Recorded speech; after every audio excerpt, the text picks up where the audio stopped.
Hola mis hermanos, buenas tardes, que Dios les bendiga a todos. Hoy es día jueves, ayer disfrutamos de un hermoso culto de media semana, donde fuimos bendecidos con la palabra de Dios de parte de nuestro hermano Guillermo y también con la dirección hermosa de nuestra hermana Areli, más el Ministerio de Alabanza que como siempre nos ha inspirado a adorar al Señor. Así que le damos gracias a Dios y hoy es jueves y vamos a estudiar un poquito la palabra del Señor en nuestro querido libro que estamos leyendo del profeta Oseas. Así que vamos a orar. Les invito a orar, mis hermanos, para que podamos compartir hoy esta enseñanza. Querido Dios, te doy gracias porque podemos compartir con los hermanos este tiempo de aprendizaje en la palabra de Dios. Oseas ha sido fuerte, ha sido punzante, muy al hueso de lo que muchos hombres viven separados de Dios y del sentimiento que Dios tiene. Es una oportunidad para entender que no todo es ley, no todo es rigor, no todo es disciplina, sino que detrás de todo esto hay un profundo amor de Dios que busca incansablemente al hombre. Te pido que bendigas el estudio de hoy, Señor, y nos permitas, como familia de la iglesia, compartirlo en el amor, tomar lecciones para nuestra vida, ser tocados por la palabra y que el Señor nos bendiga a todos. En el nombre de Jesús te lo pedimos. Amén y amén. Muy bien, mis queridos hermanos, vamos como siempre a una primera alabanza y luego continuamos con la lectura de la palabra del Señor.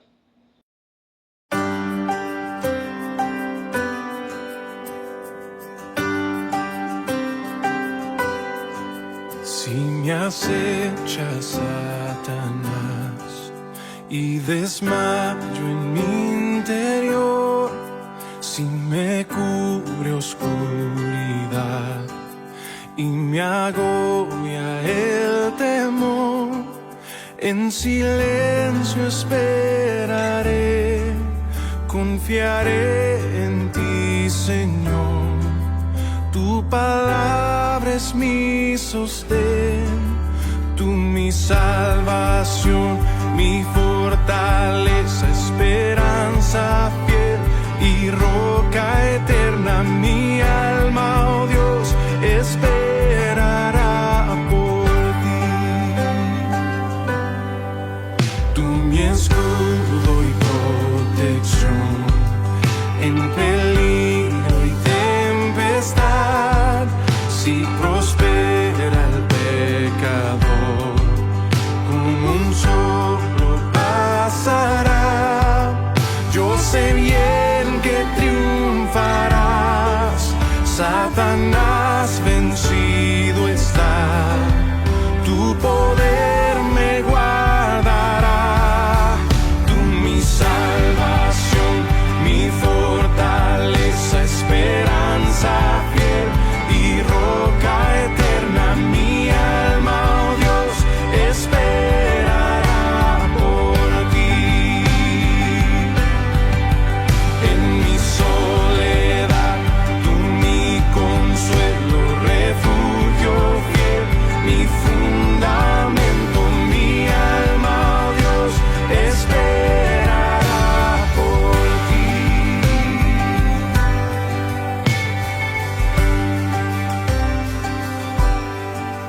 Cuán inexplicable amor, no merezco tu bondad. Por tu obra de expiación encontré en ti la paz. La batalla terminó, no hay vergüenza ni temor. Ya la muerte derrotó. Tú mi salvación, mi fortaleza, esperanza fiel y roca eterna. Mi alma, oh Dios, esperará por ti. En mi soledad, tú mi consuelo, refugio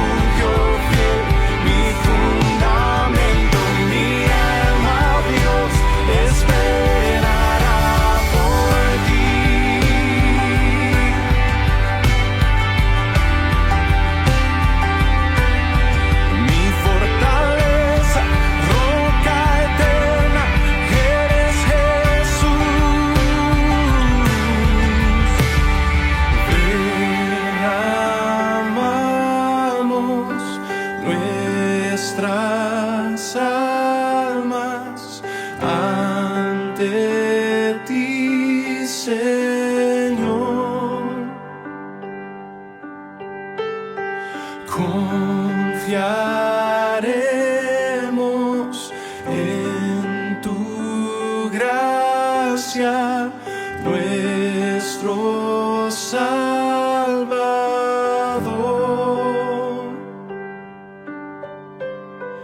Derramamos nuestras almas ante ti, Señor. Confiaremos en tu gracia, nuestro Salvador.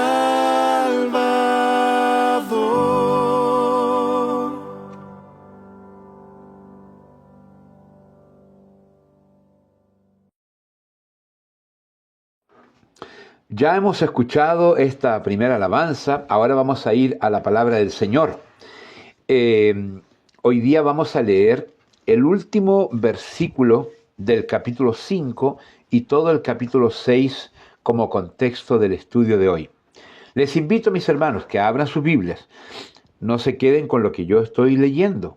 Tienen que buscar, porque eso nos hace practicar en la lectura de la palabra. Oseas capítulo 5, verso 15 al capítulo 6, verso 11. Último versículo del capítulo 15 más todo el capítulo 6. Perdón, último versículo del capítulo 5, es decir, el verso 15, más todo el capítulo número 6. Dice así la palabra del Señor. Andaré y volveré a mi lugar, hasta que reconozcan su pecado y busquen mi rostro. En su angustia me buscarán. Venid y volvamos a Jehová, porque Él arrebató y nos curará, hirió y nos vendará. Nos dará vida después de 2 días, en el tercer día nos resucitará, y viviremos delante de Él. Y conoceremos y proseguiremos en conocer a Jehová, como el alba está dispuesta su salida, y vendrá a nosotros como la lluvia tardía y temprana a la tierra. ¿Qué haré a ti, Efraín? ¿Qué haré a ti, oh Judá? La piedad vuestra es como nube de la mañana, y como el rocío de la madrugada que se desvanece. Por esta causa los corté por medio de los profetas, con las palabras de mi boca los maté, y tus juicios serán como luz que sale. Porque misericordia quiero, y no sacrificio, y conocimiento de Dios más que holocaustos. Mas ellos, cual Adán, traspasaron el pacto. Allí prevaricaron contra mí. Galaad, ciudad de hacedores de iniquidad, manchada de sangre, y como ladrones que esperan a algún hombre, así una compañía de sacerdotes mata en el camino hacia Siquem. Así cometieron abominación. En la casa de Israel he visto inmundicia. Allí fornicó Efraín y se contaminó Israel. Para ti también, oh Judá, está preparada la siega, cuando yo haga volver el cautiverio de mi pueblo. Hasta ahí la hermosa palabra de Dios. Vamos a orar para pedir la bendición del Señor. Amén. Señor, te damos gracias por la palabra que hemos leído.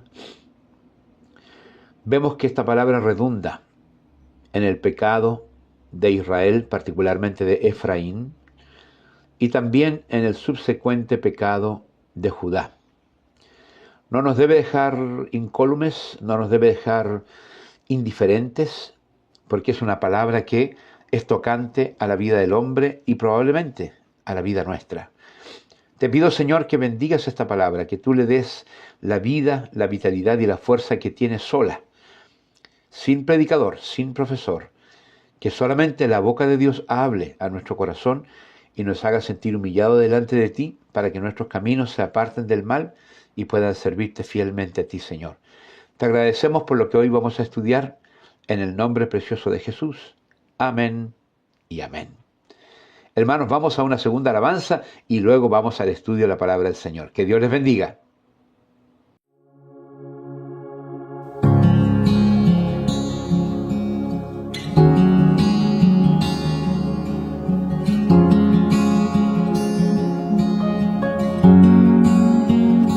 Qué grande amor y redención es Cristo. No hay nada más que el cielo pueda dar. Mi rectitud, mi libertad y gozo, mi gracia es Él, mi eterna y dulce paz. Me aferro a Él, Jesús es mi esperanza. Vivo en Él, por siempre suyo soy. Asombroso es cantar, mío es en verdad. No soy yo, sino Cristo en mí.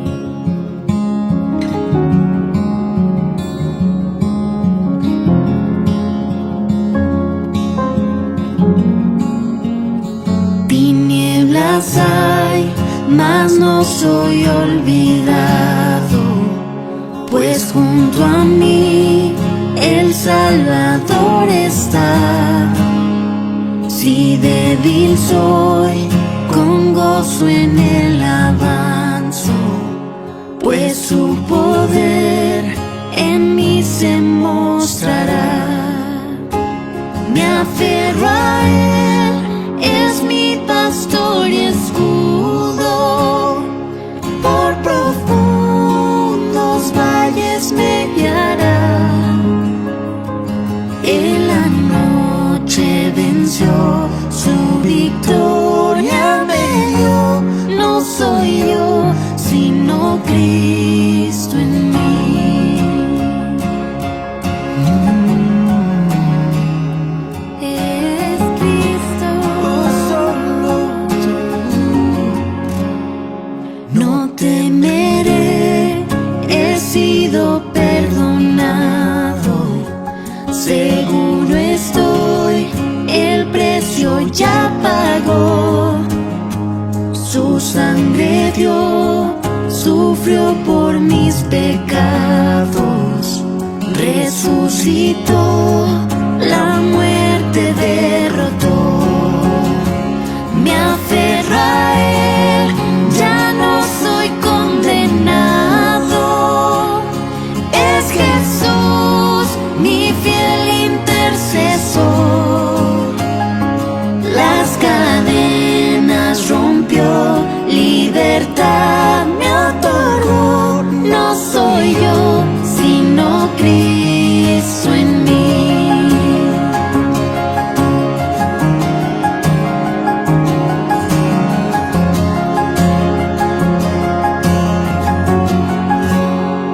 Quiero seguir a Cristo mientras viva, pues prometió llevarme hasta su hogar. Estando aquí, renueva Él mi vida, hasta llegar al gozo eterno. Me aferro a Él, mi única esperanza. A Jesús la gloria y el honor. Cuando llegue al final, estos labios dirán: no soy yo, sino Cristo en mí. Me aferro a Él, mi única esperanza. A Jesús la gloria y el honor. Cuando llegue al final, estos labios dirán: no soy yo, sino Cristo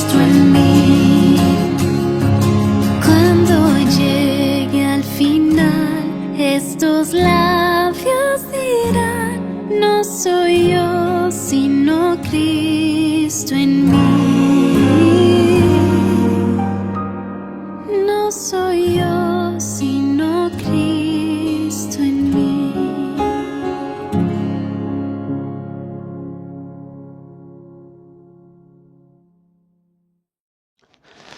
Muy bien, hermanos, yo espero que hayan disfrutado de esta canción también, como de la primera.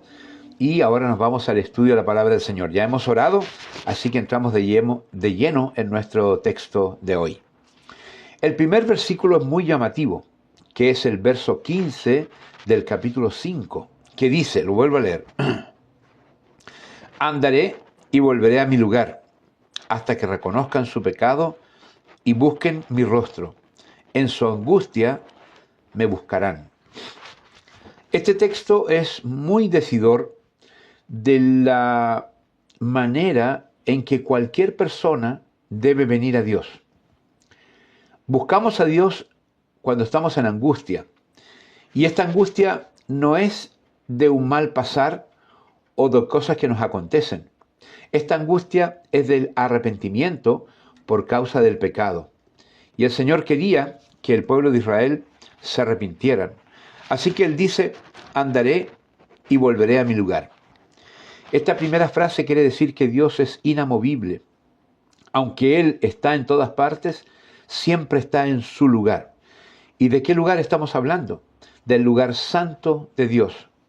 Por lo tanto, el hombre no puede pretender que Dios baje a su altura o que Dios se parezca en alguna manera a la vida del hombre.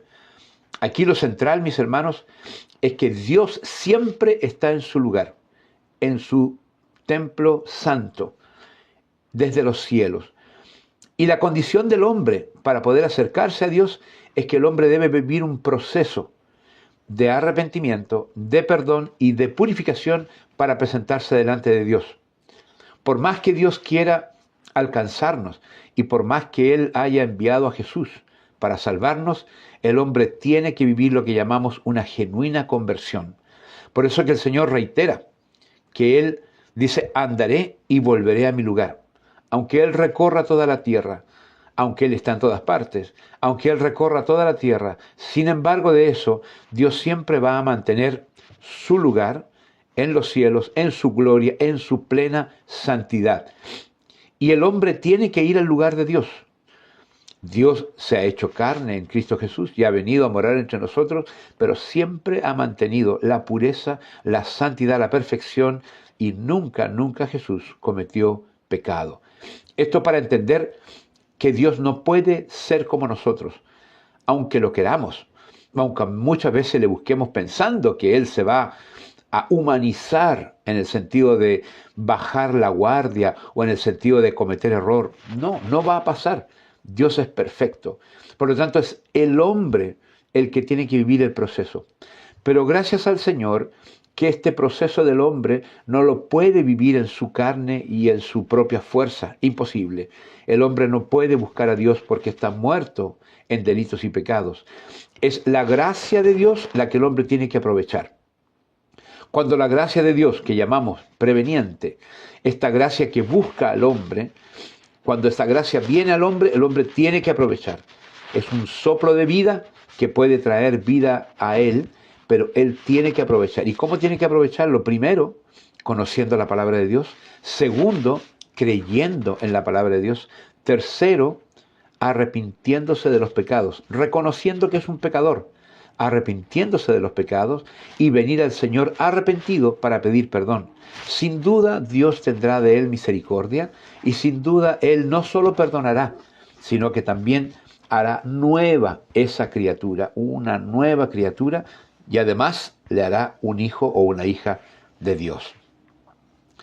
Sigue la palabra diciendo, hasta que reconozcan su pecado y busquen mi rostro. Es lo que acabo de decir. El venir a Dios no es solo haciendo un pacto con Dios, no es un arreglo, no es un negocio, no es un contrato. El venir a Dios es mediante un proceso de profunda humillación, y la humillación tiene que ver con el pecado. El pecado que el hombre ha cometido es el pecado que debe llevarlo humillado delante de Dios, para que sea el Señor el que perdone, el que sane. Y dice la palabra, en su angustia me buscarán. Él esperaba que el pueblo de Israel buscara el rostro del Señor a partir de su humillación, a partir de su arrepentimiento. Esto ocurre como en el caso del hijo pródigo. El que lo ha tenido todo y por causa de su rebelión lo ha perdido todo, es aquel que sabe dónde volver, es aquel que sabe dónde encontrar. Esta virtud la tenía el pueblo de Israel porque conocen al Señor desde toda la historia.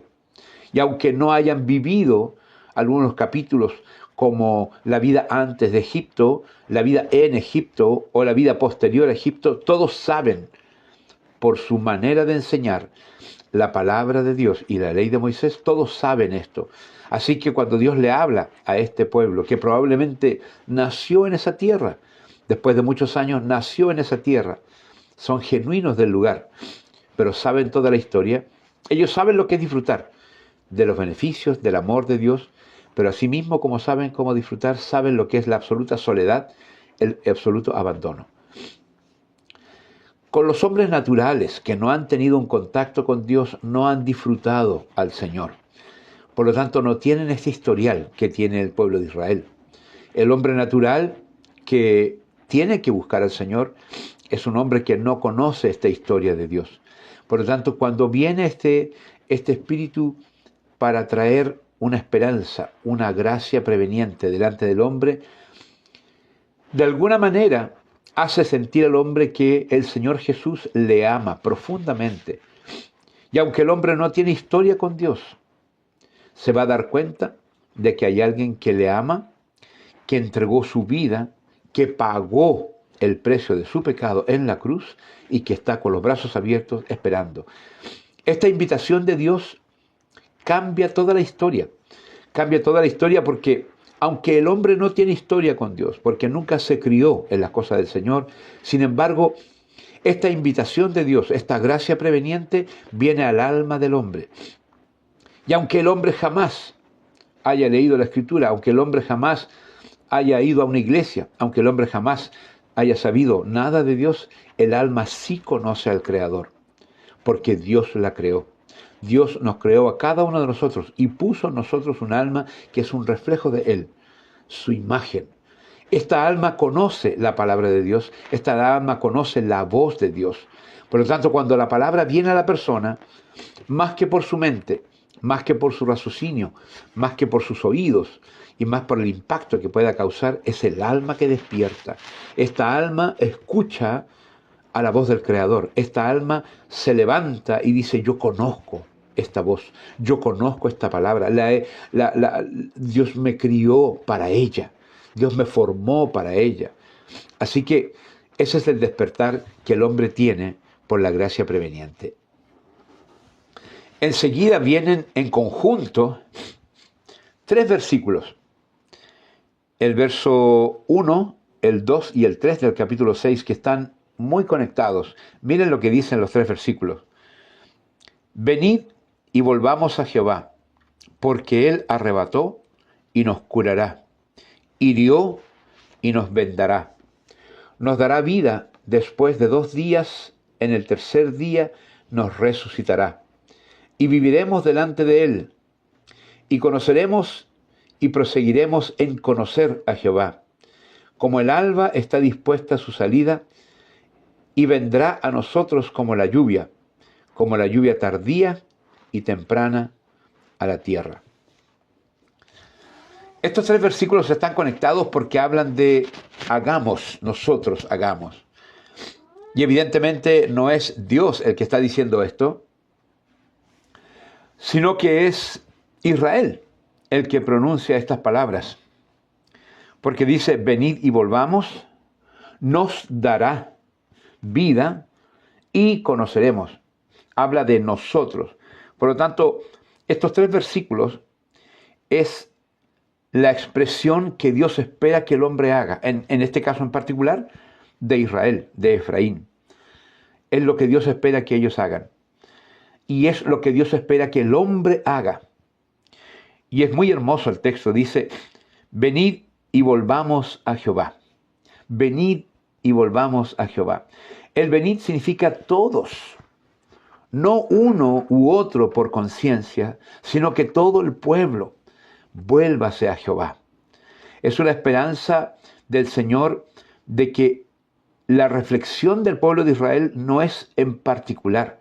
Ya lo ha sido con los profetas, pero Dios no quiere que esté solo en los profetas, sino que todos los hombres, todo el pueblo reconozca esta necesidad y se vuelva al Señor. ¿Y por qué vamos a volver a Jehová? ¿Por qué ellos tienen que volver a Jehová? Porque Él arrebató y nos curará, hirió y nos vendará. Dios mismo tiene la respuesta a la necesidad del hombre. Israel estaba viviendo un desolamiento, un abandono, una humillación y una vergüenza por causa de su pecado. Y ellos saben, por la misma palabra de Dios, que solo es Dios el que va a perdonar, el que va a sanar, el que va a restaurar y el que hará todas las cosas nuevas delante de ellos. Por lo tanto, la palabra que Dios está hablando para ellos es la esperanza que el Señor tiene que ellos puedan hacer. Si bien es cierto, el profeta escribe estos 3 versículos de la misma boca de Dios, nos quiere decir claramente a nosotros qué es lo que Dios espera que el hombre haga. Reconocer que hay un Dios y que tenemos que volver a Él. Este es un tema importante, hermanos, que debemos compartir con aquellos que no creen en el Señor. Es importante decir a ellos, familiares, vecinos y amigos, que no es un tema de pensamiento diferente entre el creyente y el no creyente. No es un tema de que la iglesia se propuso hacer una campaña de salvación o de alcanzar a las almas perdidas. No ese es el tema. El tema es que el hombre tendrá un encuentro con Dios. El hombre va a enfrentar, todos los hombres, desde Adán hasta el último, se van a enfrentar con Dios un día. Así que volveremos a Él, volveremos a Jehová, volvamos a Jehová, es una invitación a venir a Dios antes del momento que ya no habrá tiempo de arrepentimiento. El hombre va a venir a Dios. No tiene un problema con la iglesia, no tiene un problema con nosotros, no tiene un problema con la palabra, tiene un problema con Dios. Y su problema principal con Dios es que el hombre no vuelve a Dios. Y está esperando que ocurra algo milagroso. Y de allí nacen las múltiples religiones. Las religiones no cristianas, no bíblicas, son religiones que humanizan a Dios. Y ha llegado al extremo de que existen múltiples dioses en esas religiones. Y cada uno de ellos tiene que ver con una concupiscencia del hombre. Es decir, como dioses escogidos para casos distintos. Pero eso no es real. Eso es una falacia de Satanás. Para que el hombre piensa que un rito, que un Dios en particular, que un santo en particular va a entender, va a propiciar, le va a explicar y va a hacer algo milagroso. Eso no va a ocurrir jamás. La palabra dice, volvamos a Jehová. Y el hombre hoy tiene que volver a Dios. Y hágalo ahora, porque el día de mañana no habrá tiempo. Y le puedo asegurar a todos, sin equivocarme, que todo hombre verá el rostro de Dios. Ya sea para salvación y para gloria eterna con Él, o para condenación y para ser echado al lago de azufre y fuego, donde será un clamor eterno para esos hombres que no aceptaron a Cristo Jesús. Así que esta frase, venid y volvamos a Jehová, es una invitación dulce que el pueblo tenía que decir. Pero esta invitación es para nosotros, decir a nuestros amigos, familiares, ven a Jesús. Ven a Jesús ahora. Él tiene para ti sanidad. Él tiene para ti vida eterna. Él tiene perdón. Y Él puede hacerte verdaderamente un hijo de Dios. Sigue el verso 2 diciendo, nos dará vida después de 2 días. En el tercer día nos resucitará y viviremos delante de Él. Este tercer día tiene una relación con la resurrección del Señor Jesucristo. Sin duda que tiene una relación con la resurrección del Señor Jesucristo. Pero hablar de 2 días, 2 días son el tiempo que el pueblo estuvo apartado de Dios. 2 días son el tiempo en que ellos prevaricaron, que ellos se prostituyeron y que ellos se apartaron de Dios, como una prostituta, como una mujer que abandona a su marido y se entrega a otros. Así es el hombre, lamentablemente así es el hombre. Pero después de que el hombre ha sufrido, después de que el hombre está en el absoluto abandono, porque el pecado nunca va a producir un fruto, jamás, nunca va a producir un fruto. El pecado llevará a la miseria, el pecado llevará a la pobreza, el pecado llevará a la humillación, a la vergüenza. Ese es el producto del pecado. Sin embargo, dice, en el tercer día nos resucitará. Quiere decir que cuando volvamos al Señor, Él nos tomará de nuevo y viviremos delante de Él. El volverse a Dios no es temporal. No es algo que uno diga, estaremos unos días, unos meses o unos años con Dios. Viviremos delante de Él significa permanentemente. Mi vida deja el pasado para venir a Dios y vivir permanentemente delante de Dios. No un tiempo, sino siempre delante de Dios. Y el verso 3 es maravilloso, porque dice, y conoceremos y proseguiremos en conocer a Jehová. Y conoceremos y proseguiremos en conocer a Jehová. Esta es una profunda verdad. Aquí hay una verdad bíblica tremenda. La primera, que el hombre se arrepienta de su pecado. La segunda, que se vuelva a Dios, que tendrá de él misericordia. Y la tercera, que en Dios hay una tarea que hacer. ¿Cuál es la tarea que tenemos que hacer en Dios? Es conocerle y proseguir en conocerle. Mire qué lindo el texto. Conocerle y proseguir en conocerle. ¿Qué significa? Que la tarea del Hijo de Dios es estar plenamente cada día conociendo más y más a Dios. Yo te pregunto, como hombres, ¿llegaremos un día a conocer completamente a Dios? Imposible. Imposible. Pero Él quiere que cada día conozcamos más de Él. Y que no sea un aprendizaje de domingo a domingo, o de escuela dominical a escuela dominical, o de estudio bíblico, o de culto de miércoles a culto de miércoles. No. Él dice, y prosigamos, que significa que el llegar a conocer a Dios profundamente a través de las Escrituras es una tarea del creyente permanente. Todos los días, nunca se agotará el conocimiento de Dios. Y los que comparten la palabra, o la leen permanentemente, o la escuchan muchas veces en textos, en predicaciones, se dan cuenta que la palabra siempre tiene algo nuevo. Uno puede leer o puede escuchar un mensaje sobre el mismo texto de distintos predicadores. Y le puedo asegurar, y estoy seguro que ustedes comparten conmigo esa idea, de que nunca vamos a pensar, ay, esta palabra la conozco, ya lo escuché lo mismo. No. Siempre la palabra tiene algo nuevo. Siempre tiene algo especial. ¿Y por qué tienes algo especial? Porque la palabra de Dios es viva, es eficaz. Cada día podemos aprender de ella. Así que el conocimiento de Dios es permanente y para siempre. Como el alba está dispuesta a su salida y vendrá a nosotros como la lluvia tardía y temprana a la tierra. Cuando dice como el alba está dispuesta a su salida, es como el amanecer. No sé si alguien alguna vez, o por trabajo, o porque se despierta muy temprano, ha visto el alba. Cómo pasa de la noche al día. Cómo comienza a clarear el día. No sé si han experimentado esa. A veces vemos un instante, como un relámpago, está amaneciendo y nada más. Pero cuando hablamos de ver el alba, significa sentarse de la noche hasta que el sol salga. Puede ser 1 hora, puede ser 2 horas. Pero esa sensación de que va aclarando, de que va apareciendo el día y va desapareciendo la noche, es una expresión que quiere decir que en el pecado de alguna manera representa la noche, la oscuridad, el desolamiento.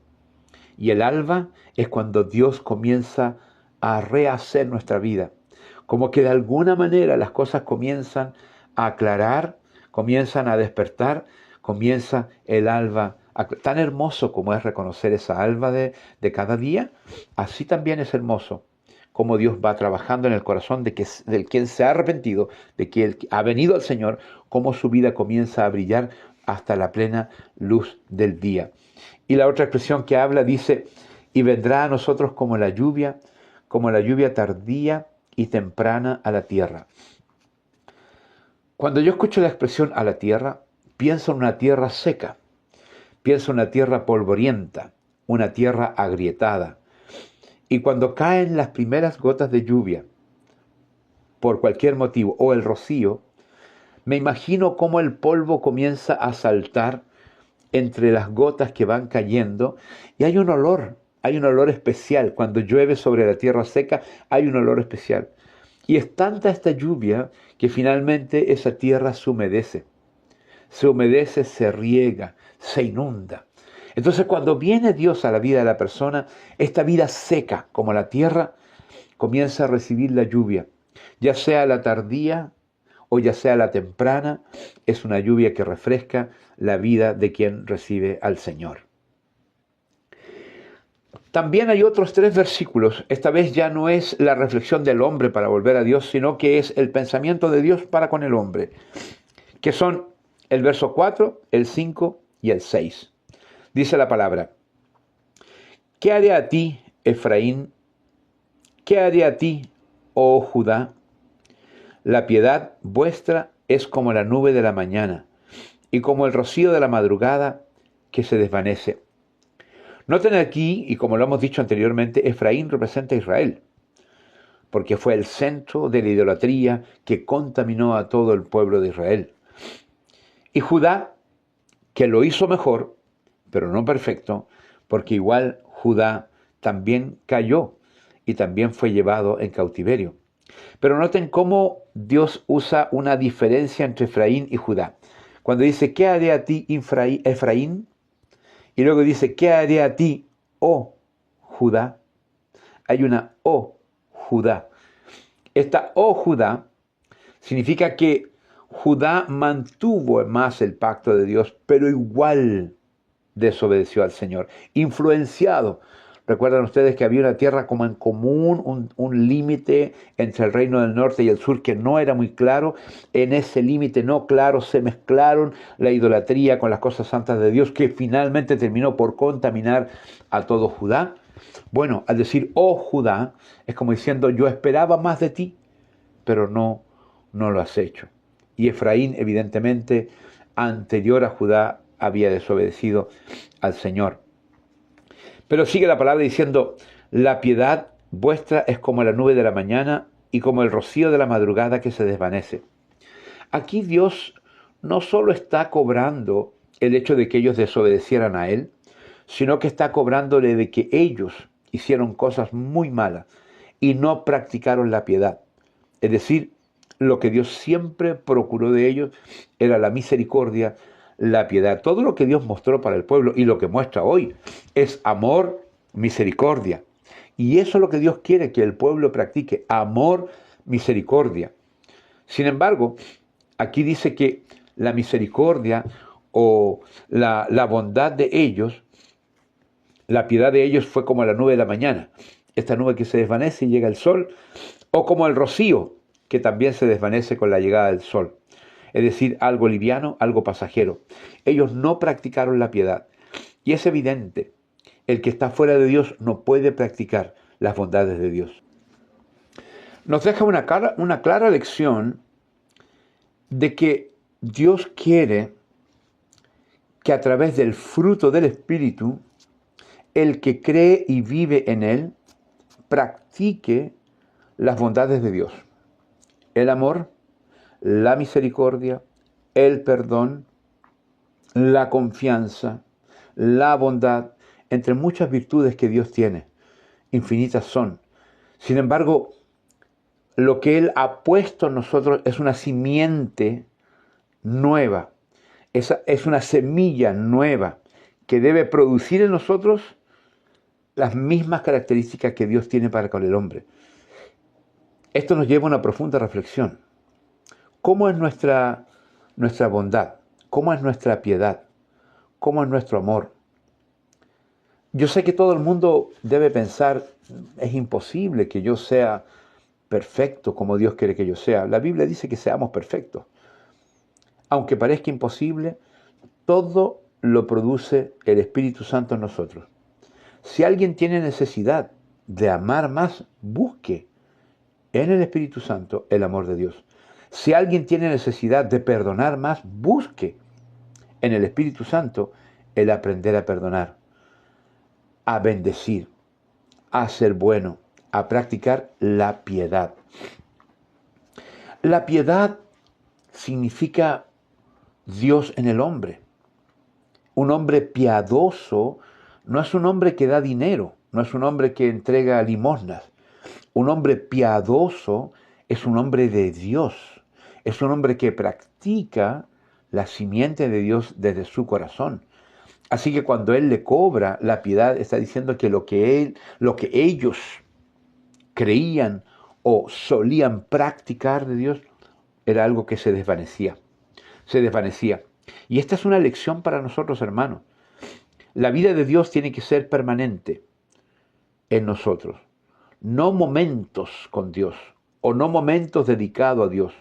Y tenemos la tendencia que en este mundo que nos ocupa tanto, tenemos la tendencia de que hay momentos para Dios, momentos para mí, momentos para el mundo. Y lo que Dios está diciendo es que la piedad, es decir, la vida de Dios en uno, puede desvanecerse. Y eso, cuidado, que podemos tener un culto de domingo consagrado al Señor, de manos levantadas, de lágrimas sobre nuestros rostros.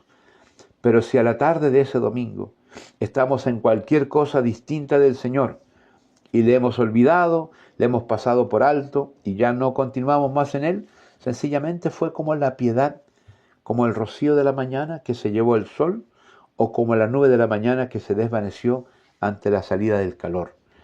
Lo que Dios le está cobrando al pueblo es que lo que ellos tenían de religioso o de Dios era absolutamente débil, absolutamente liviano y se desvanecía con nada. Es una buena lección para pensar hoy día nosotros. Por esta causa, dice el verso 5, los corté por medio de los profetas. Con las palabras de mi boca los maté, y tus juicios serán como luz que sale. Esta palabra me recuerda al libro de Romanos, cuando el apóstol Pablo dice que venido el conocimiento, el mandamiento, el pecado vivió y yo morí, dice Pablo.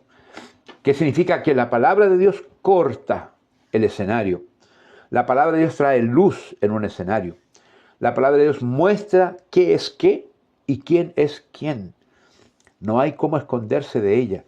Entonces, cuando el Señor dice que por medio de los profetas, significa que la palabra de Dios que fue dada al pueblo por medio de los profetas, dice, los corté por medio de los profetas. Cortar significa que Dios zanjó las cosas. Y la palabra vino claramente para denunciar el pecado. El problema es que cuando viene la palabra, el pecado no solo queda al descubierto, sino que vive. Y el que practica el pecado muere, como dijo el apóstol Pablo. La palabra corta significa que la palabra denuncia, que la palabra revela, como que ilumina. Es como pillar un ratón. En la oscuridad es muy difícil pillar un ratón. Se puede sentir su ruido, pero no se le ve. Pero con una buena linterna usted puede descubrir al ratón. Y la palabra de Dios es como una linterna que ilumina y muestra el pecado. Pero cuando muestra el pecado, este pecado vive y el hombre muere. ¿Qué se entiende por esto? Se entiende que el hombre que practica el pecado ya está muerto por causa del pecado. Y lo único que hace la palabra es denunciar la vida del pecado y la muerte del hombre que lo practica. Y sigue diciendo, con las palabras de mi boca los maté.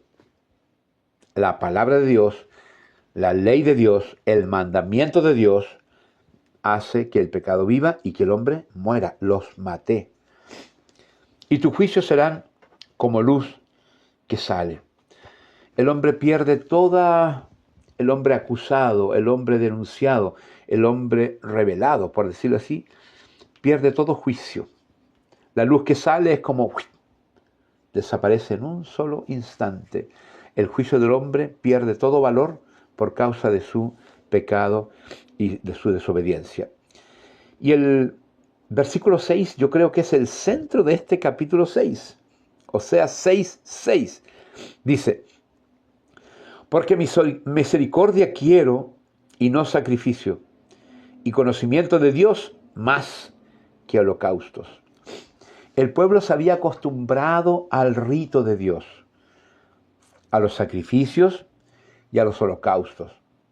Ellos llegaron a creer que practicar estas cosas iban a agradar el corazón de Dios, aunque ellos vivieran cualquier tipo de vida. Y esto hoy día es absolutamente presente, absolutamente latente. El hombre busca ritos que pretendan agradar a Dios, tranquilizar la conciencia del hombre y vivir en su fiesta sin ningún cambio. Es por eso que la gente va a las iglesias, es por eso que la gente hace mandas, es por eso que la gente sigue o es devota de un santo o de otro. En otros países siguen a dioses, les prenden velas y hacen mil cosas. ¿Por qué? Porque en el fondo lo único que buscan es acallar su conciencia. Es hacer un rito que, entre comillas, puede agradar a ese Dios o, en el mejor caso, agradar a Dios, nuestro Dios. Pero en definitiva, no están buscando cambiar su vida. Están buscando pagar una manda. Están buscando pagar una cuota. Están buscando hacer algo para que Dios se agrade. Y Dios no se agrada. A Él no le interesan nuestros sacrificios y nuestros holocaustos, tanto como le interesa que nuestro corazón esté sumido en el amor de Dios. Por eso que el texto dice, porque misericordia quiero. El pueblo apartado de Dios perdió la misericordia, perdió la bondad, perdió todo. Se convirtieron en hombres salvajes, se atacaron ellos mismos, se mataron ellos mismos, porque habían perdido la misericordia. Y el Señor dice, no me interesa que hagan ritos, no me interesa que hagan sacrificios, no me interesa que hagan holocausto. A mí me interesa que ustedes tengan un corazón para Dios. A mí me interesa que ustedes de verdad mediten en mí, que ustedes me conozcan a mí, que ustedes practiquen la piedad, que es la vida de Dios dentro del hombre. No me interesa que hagan cosas, sino que de su corazón fluyan las cosas de Dios. Por eso que habla de la misericordia quiero y no sacrificio, y conocimiento de Dios más que holocaustos. Hacer cosas para Dios es bueno, pero ninguna de estas llenará el corazón del hombre como el estar en Dios. Lo repito, hacer cosas para Dios es bueno, pero ninguna de estas llenará el corazón del hombre como estar en Dios. Y yo les digo, mis hermanos, lo que Dios está diciendo, estén en mí, buscad primeramente el reino de Dios y su justicia, y todas las demás cosas os serán añadidas. Lo que hayamos de hacer para Dios es un producto de lo que vivimos con Él. No podemos pretender hacer cosas para Dios para vivir en Él, no. No llegamos a Él por los trabajos para Dios, llegamos a Dios buscándole a Él, estando en Él y conociéndole a Él. Va a producir frutos. Si alguien dice, pero bueno, me voy a quedar sentado, no voy a hacer nada. No te equivoques. No te equivoques. Si tú estás en Dios, el Espíritu Santo te moverá. ¿A qué? A la misericordia. Te moverá al amor. Te moverá a la bondad. Te moverá al abrazo. Te moverá al afecto.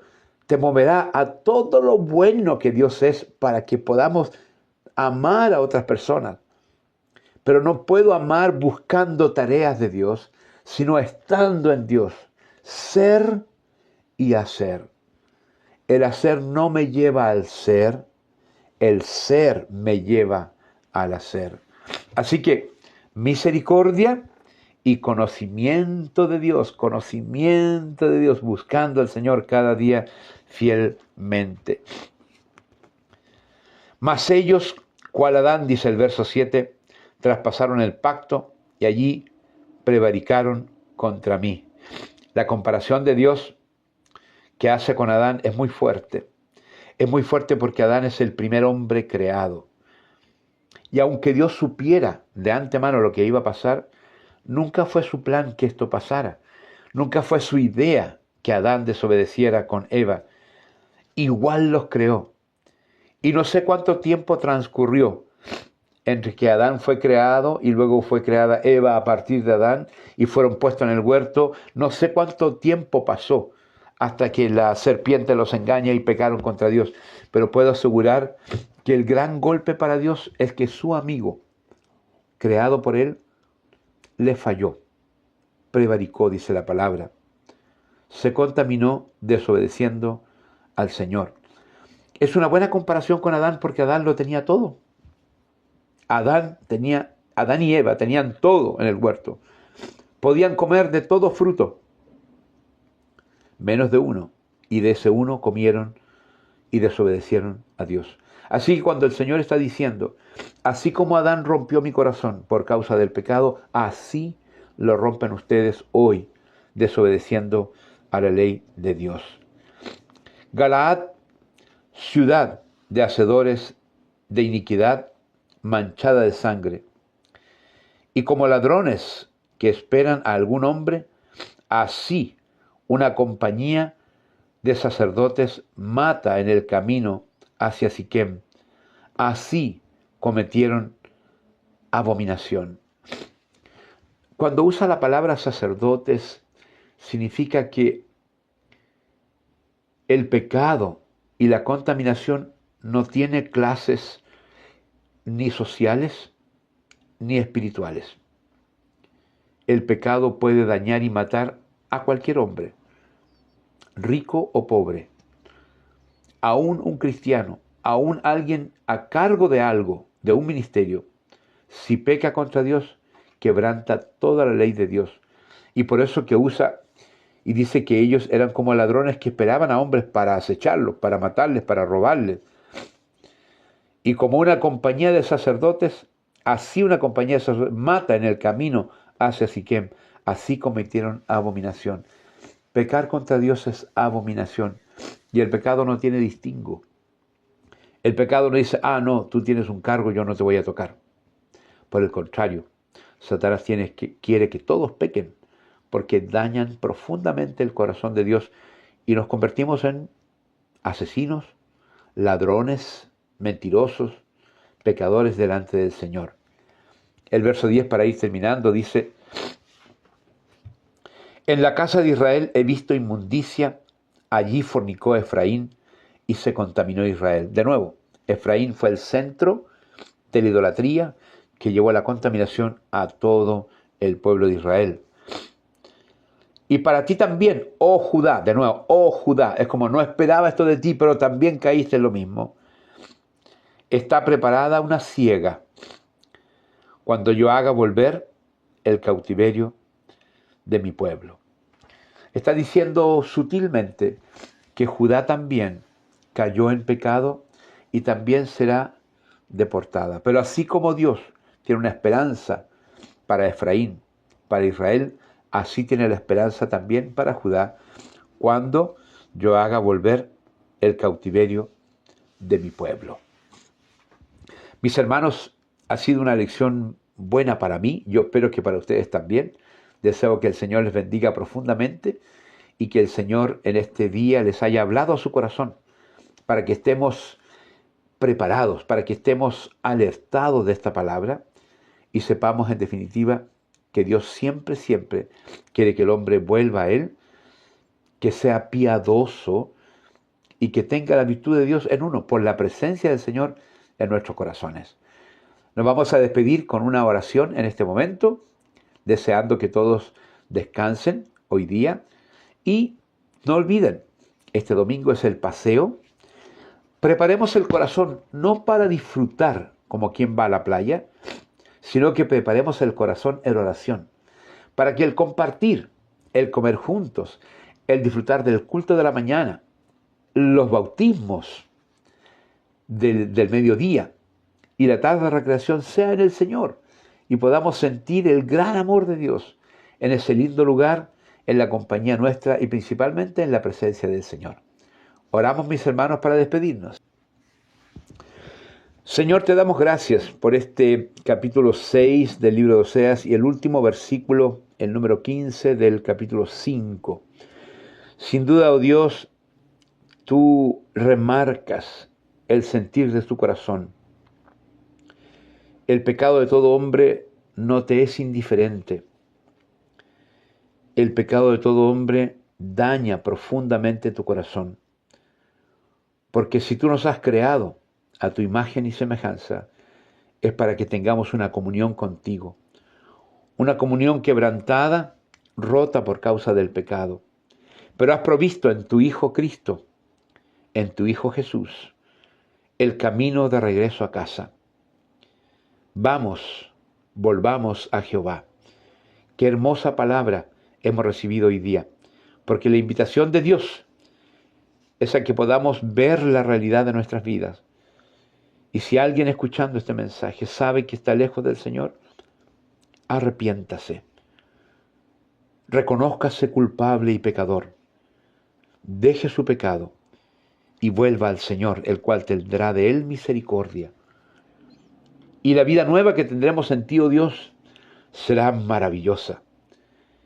No estaremos ahí esperando nada, sino conociéndote y continuando en conocerte cada día. Creo que este texto nos ha hablado fuertemente, yo espero que así sea, oh Dios, y que nuestro corazón sea invitado a buscarte, a tener misericordia y conocimiento de Dios. Te doy gracias, Señor, por esta palabra. Te pido que bendigas a todos los hermanos de la iglesia.